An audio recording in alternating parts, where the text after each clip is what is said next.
Hey guys, and welcome back to this channel. In this video I'll be showing you guys how you can create this really cool outline text edit on CapCut PC.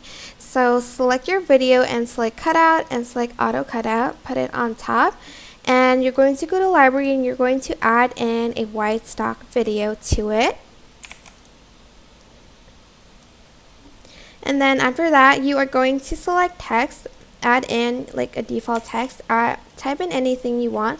Just going to type in the word dance. Also make it a different color. I'm going to choose like this kind of blue. I'm also going to change the font.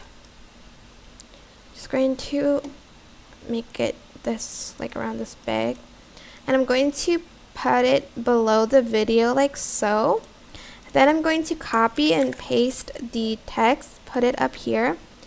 Change the color to black and add in a like stroke here, and I'm just going to choose this white one, and I'm also going to adjust the thickness of it to like 20-ish.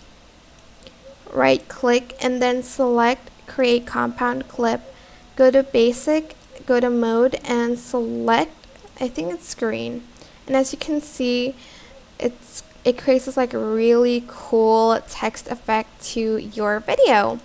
And that is it. I hope this tutorial was helpful for you guys. Don't forget to like, comment, share, and also subscribe to this channel if you haven't done that already. If you have any questions, just leave it in the comment section down below, and I will try my best to answer them all for you guys. And if you found this video helpful, please click the thanks button above the description box down below. Thank you so much for watching. Bye!